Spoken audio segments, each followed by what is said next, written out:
Tātou, lovely to see you all here, lovely to be here today. Ko Bron tōku ingoa. My name is Bron Thompson. I am, as Marcus said, the founder, and until very recently I was the co-CEO, but there's been a lovely shift for me, and I'm now the Executive Director of Springlow Te Pipitanga. And I'm going to kick off this talk with this image here. It's a graph that you will all be familiar with. It's an exponential curve. And it's a curve that I think about a lot. The interesting thing that you all know about exponential curves is that it starts really flat and it stays really flat for a really, really, really long time. It starts moving a little bit, but when it really starts moving, it really, really moves. Let's add change and time, vertical and horizontal axes, and let's add us here. Now, we're humans and our brains don't work exponentially, so if we use the past to predict the future, then we would no doubt predict something like this. Now, in the business sense, we have charts and graphs for predicting the future as well. We have the natural business cycles of growth and decline, recession, recovery, peaks, troughs, etc., which is reasonable because that's what's been happening pretty regularly for a really long time. And we know how to deal with it. There are a lot of books you can read. There are a lot of experts, lots of rules of thumb, create your 5-year strategy, your 10-year strategic plan, have your vision, have your mission, grow past these typical kind of pain scaling sizes, get through the valleys of death, as they call it, great name, have your key pillars that roll up to your strategy, execute methodically, communicate transparently, blah, blah, blah, blah, blah, blah, and Bob's your uncle, you're running a business.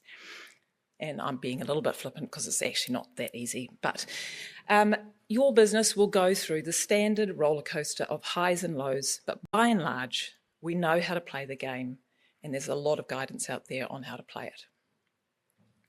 And that's what happened to us at Springlow Te Pipitanga, a web design agency here in Te Whanganui Aotearoa. So for 17 years, in our own organic way, we grew steadily. We grew on the back of looking after our clients, looking after our team, and doing good work. And then in late March 2020, you all know what happened. We went home and we stayed there. And the world changed in a really big way, pretty much overnight. It was the kind of change that no one was fully prepared for. And since then, and it feels like it was really recently, but it's 5 years ago, since then my experience of running a business, a reasonable sized one, so at our peak we got to around 90 staff, it's felt like every year there has been a far increased level of volatility than I have ever experienced in any of the 17 years running a business prior. As you all know, Black Swan event is an event that is completely unpredictable with potentially severe or highly impactful consequences. They're supposed to be very rare.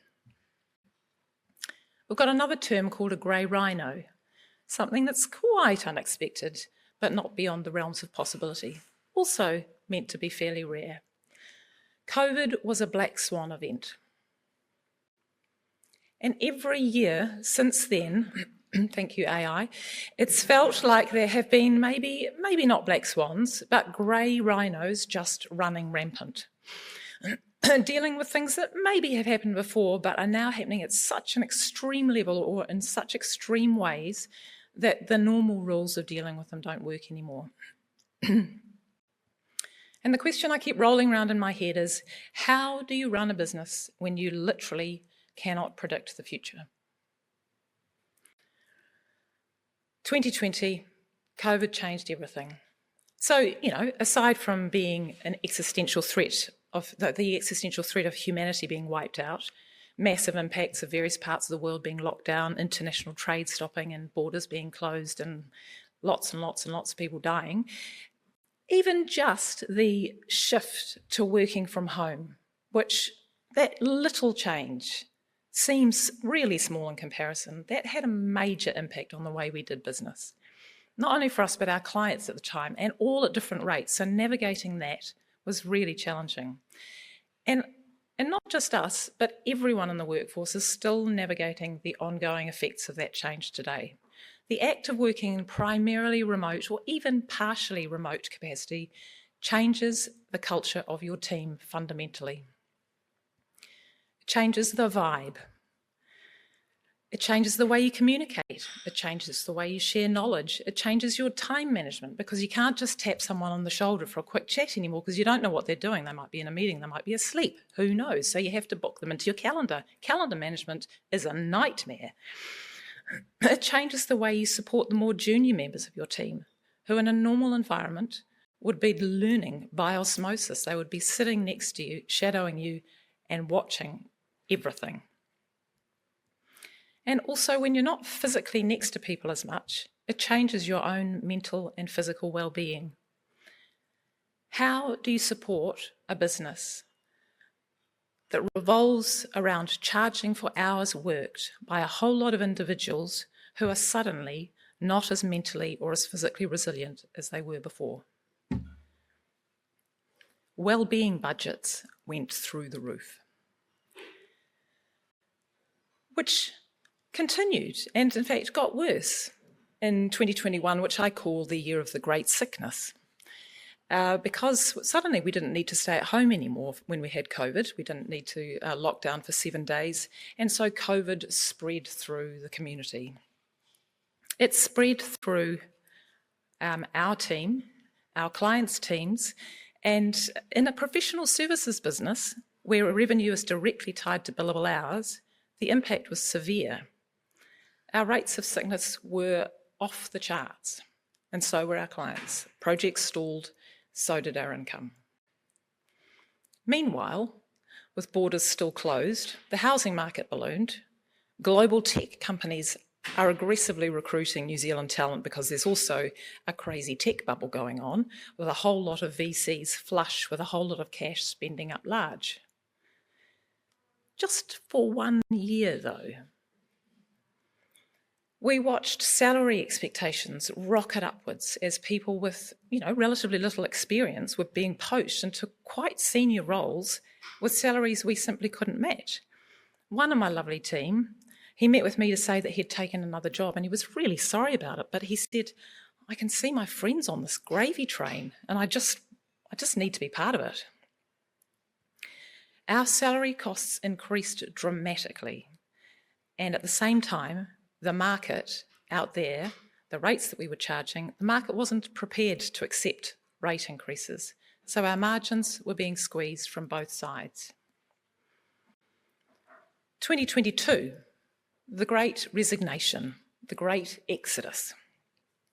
Because New Zealand finally opened its borders after 2 years, and a whole lot of people who had felt trapped during the pandemic immediately planned their departures. After 2 years of restricted movement, the desire to leave New Zealand, or even just the desire for change, was overwhelming. So the great resignation and the great exodus was upon us, leaving us with continued salary inflation and a hyper-competitive talent market.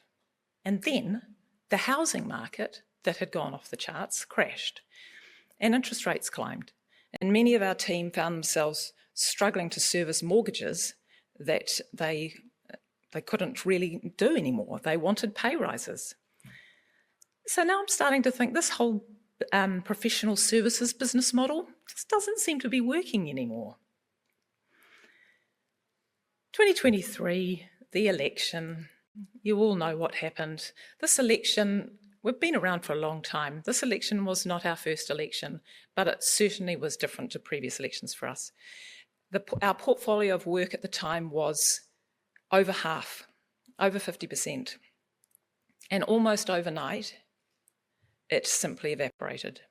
Projects were cancelled, budgets were frozen, new initiatives shelved. We had a pipeline of work ahead of us across multiple programs of work that were keeping many teams busy. And that work just disappeared. Call on the Friday, end on the Friday. So we were forced into a major restructure, something we'd never had to do ever before, that resulted in 20 out of 60 people being made redundant. It was, without a doubt, the hardest time I have ever been through as a business leader. 2024 and New Zealand is thick in the middle of a recession.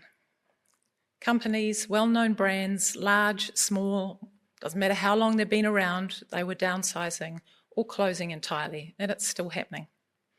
Government redundancies flooded the job market. Wellington in particular felt grim. Just realising this talk is quite grim, really, isn't it? Yeah. Sorry. Hopefully it'll pick up at the end. A grim time after a hard, relentless roller coaster of years since that big change in 2020. All of that was hard enough. But then the robots came. Okay, so not quite robots. Robots being a proxy for AI. The rapid rise of AI and the ever-present spectre of artificial general intelligence that not only was another existential threat, this time largely to our jobs, although depending on who you talk to, also potentially to humanity as well, and one that is coming at us at a ridiculous rate. So now I'm thinking, great, not only is our business hard to maintain at the best of times, our business model hard to maintain at the best of times, but now it's going to be wiped out entirely. Our team of developers, designers, writers, researchers, testers, these are all roles that could potentially be automated by AI. The robots have arrived. This is the creepiest robot. Why can't they just fix its legs? I don't know. This robot has actually been here for a really long time. This is the Boston Dynamics robot, and it's been here since 2005. Still, they haven't fixed the creepiness. But robots in all forms are rapidly making their way not just into industry, but into our homes, our workplaces, our lives. Robots for entertaining our kids, for keeping the elderly company, for doing the dishes. I'm looking forward to that one. For vacuuming our houses and mowing our lawns. And if we overlay again this exponential rate of change, this curve, then how long is it before we're living in some version of an apocalyptic movie like iRobot or WALL-E? I'm using movie names from my generation. Anyway, if AI can generate outputs that are comparable to a fully performing member of your team, how do you plan for that? How do you plan for a black swan event or even a grey rhino that might actually mean within a really short period of time your business model is not fit for purpose anymore? Because those 5-year plans, in fact, any sort of long-term plan may as well be thrown out the window. I don't have all the answers, but I think there are 2 things we can count on. Firstly, that whilst our surroundings and our environment might be changing rapidly, human nature and the human brains don't. Our brains are largely the same as they were when we were living in caves. And secondly, you might not be able to predict whatever specific event is going to happen next, but you can prepare for the way you handle it. You can prepare for the way you handle change. And I've got some fundamental principles that you can apply to your business now that will support you with what. So here we have bronze frameworks for uncertainty. Firstly, humans still want humans. And there was a lot of research after COVID about the importance of human-to-human interaction. And that is really being put to the test now, because there are more and more examples of interaction in our everyday lives with chatbots, with machines, with AI. We still like dealing with humans. Not always. Sometimes it's quite nice having a machine, but often. And there are still going to be points in any engagement with your business where your customers want to feel heard, understood, and dealt with on an individually human way. And AI has got a long way to go before it can do that. I think the concept of a 5-year or 10-year strategic plan is dead. Instead, we need to think about this idea of strategic responsiveness, the idea of, literally being ready for anything. So what does that look like? It looks like much shorter term, like quarterly, for example, scenario planning instead of annual or multi-year plans. It means regular strategic reassessments and horizon scanning for emerging threats and opportunities. It means embedding a culture of experimentation and innovation. In other words, don't try and predict what will happen in 3 years. Focus on building systems that are agile and responsive for whatever is going to happen next week. Strengthen everyone's change muscle. I'm sorry to all the change managers in the room, but I don't think change management should be a thing. I think that implies that there is this normal baseline and that there are then these periods of change or transformation that a business will undergo that need special attention. I think that needs to be flipped around. We need to consider change and transformation as being our constant, our baseline. There is no normal anymore. And so getting teams to be comfortable being uncomfortable, what does that look like? For example, having clear expectations for everyone that in their roles they need to be continually exploring new ways of working, new tools, new thinking. Have regular check-ins with them. Ask, what are you doing differently? What have you learned? What are you going to try next? How does that feel? Feels uncomfortable. That's okay. Embedding and celebrating, as I said before, a continuous cycle of experimenting, innovating, iterating, learning. And celebrate the failures, because if you don't have a culture that is safe to fail in, then you don't have a culture that is safe to innovate. Regularly assess new tools. In terms of AI, it's like drinking from a fire hose. They are coming thick and fast. Don't be afraid to, don't try and, assess them all, but just keep on the pulse. Keep reading the newsletters, keep looking at the things that are coming out there, and allow your teams to try them out. And don't be afraid to switch. Embed regular sharing and learning mechanisms across the organisation. Remember, it's not a failure if you've learned something. And it's not enough for one person or a small group of people to have learned something. You have to share that with the whole team. Diversify. Diversify your client base across sectors, diversify your service offerings, your revenue streams, your team's skill sets. This is a time for going back to being generalists rather than having teams of specialists. Back in the old days, like I was talking with Tom before, 25 years ago, we were web designers. Web designers did everything. We coded, we did user research, we wrote content, we designed, we did everything. Get comfortable in spaces that aren't your core areas of expertise. Become T-shaped. Also, diversifying is good, but not to the point of dilution, or to the point of where you're trying to do everything and it means actually doing nothing. But think of it like planting seeds in a garden. You nurture them all, you water them all, some of them are going to really grow, and you want to look after those, you're going to give them lots of attention, but just keep a little nurture and a little water on those other seeds that are dormant for now, because you never know how the market's going to change, and then you'll have a seed ready and waiting. In a volatile world, financial cushioning is no longer just a nice to have, it's essential. Investing in experimentation and innovation costs money because some of these experiments are going to fail. So maintain higher cash reserves than when you might have otherwise done in the past. This for us was a massive lifesaver when COVID hit and has helped us through the following years. If we hadn't had a good financial buffer, then we would be in quite a different position to the one we're in today. Also, experiment with different business models. I can't say this highly enough. Think of having a pizza wheel portfolio of different ways to earn revenue rather than just one or two. And embrace technical change. Technology like AI is another tool that's coming, but it's coming very, very fast, and it's a fundamental force that's going to reshape not only business, but it's going to reshape the way we live.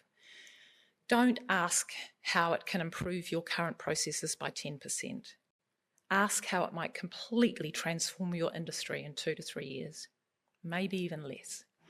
Set really clear expectations of people in their roles that they should be using these new tools, experimenting with new ways of working.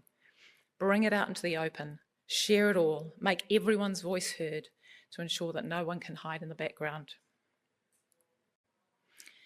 And one last thing. I'm going to assume that there are quite a few women over the age of 40 in this audience and in this conference as a whole. And what I would say to you all is that the stuff that I've been talking about before is really, really hard for anyone, especially for leaders, if you're leading other people through it. But it is really hard when you're doing it and your body and your mind are not there anymore. They don't work like they used to. You can't even finish sentences. Thank God I've got all this written down, is all I can say. Because going through all of those hard things is hard enough when you can't rely on your brain the way you used to. Firstly, I'd say know that you're not on your own. Every single woman going through this age band from 40 onwards will go through some version of losing their hormones. 100%. There are a lot of us. So let's get it out into the open and let's talk about it, share it with your peers, share the hard stuff, because I tell you what, it really makes it less hard. Also, thank goodness there are some people doing some research now. There's a lot of stuff coming out there that can help us, it can help our bodies, help our minds. Hormones are a thing, people. Mostly surround yourself by other people going through the same journey. Be open and vulnerable. The more we can highlight this in this thing that's impacting a lot of women who are often in leadership roles in organisations, the better. So, coming back to the original premise of my talk, how do you run a business when you literally can't predict the future? Coming back to this graph, I actually don't think we're here. I think we're more like here. And we've got a period of chaos ahead of us. I don't think it looks like this. I think it looks more like this. With climate change, the number of environmental tipping points that are being breached, the pace of technological advancement, the pace of technological advancement in spaces that are recursive, i.e. self-learning, in other words, AI, is an exponential curve that is going to be frightening. This is our new world.